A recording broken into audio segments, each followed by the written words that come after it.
బంగ్లాదేశ్ లో ఉన్న పరిస్థితులు హైదరాబాద్ పాత బస్తీలో ఎప్పటి నుంచో ఉన్నాయన్నారు Hyderabad BJP contestant MP Madhavilatha.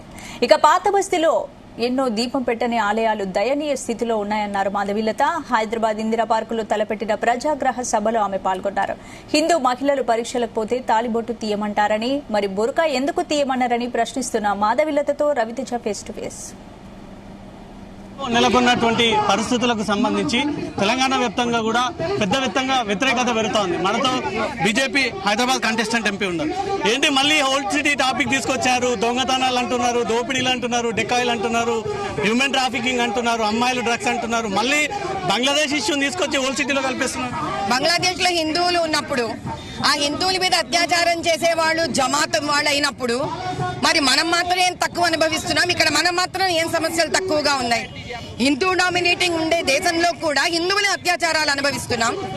ముస్లిం డామినేటెడ్ ఉండి హిందూ మైనారిటీ ఉన్న చోట కూడా హిందువులే అత్యాచారాలు అనుభవిస్తున్నాం. ఇది ఏ రకమైన న్యాయం అని ప్రశ్నిస్తున్నాం. బాలాపూర్ గణేష్ కూడా ఎగ్జాంపుల్ గా తీసుకున్నారు వాళ్ళు, కానీ ఎప్పుడు కూడా ఇప్పటివరకు గొడవలు జరగలేదు. గొడవలు ఎందుకు జరగట్లేదు? హిందువులు నోరు మూసుకొని ఉన్నారు కాబట్టి, హిందువులు మాట్లాడట్లేదు కాబట్టి, హిందువులు శాంతంగా ఉన్నారు కాబట్టి.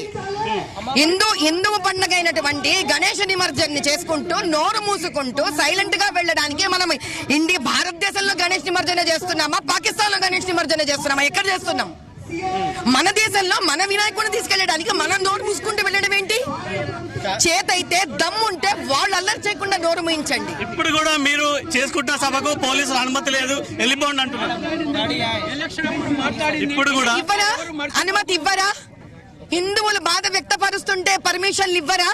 దేనికి ఇస్తారు? దొంగ ఓట్లు వేయడానికి, గుద్దడానికి ఇస్తారా పర్మిషన్?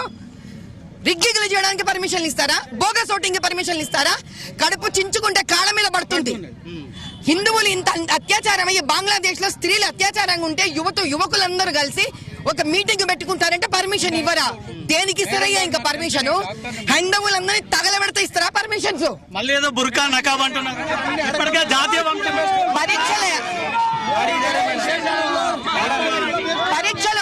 పరీక్షలు రాస్తుంటే బుర్కా నాపరు.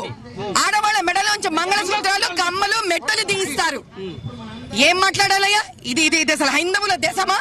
హైందవులకు స్వేచ్ఛ ఉందా ఇక్కడ? హిందూ సమాజంలో జరుగుతున్నటువంటి కొన్ని ఉదాహరణలు తీసుకొస్తా ఉన్నారు మాధవీలత. ముఖ్యంగా హైదరాబాద్ లో ఉన్నటువంటి పరిస్థితులు, స్వచ్ఛందంగా హైదరాబాద్ లో ఒక పండుగ చేసుకోలేనటువంటి వాతావరణం నెలకొంది. ఎందుకు మేము ప్రశ్నించాము, ఖచ్చితంగా ప్రశ్నిస్తున్నందుకు కూడా మాధవీలత ఆగ్రహం వ్యక్తం చేస్తా ఉన్నారు. కెమెరా పర్సన్ సాగర్ తో రవితేజ, సీ న్యూస్.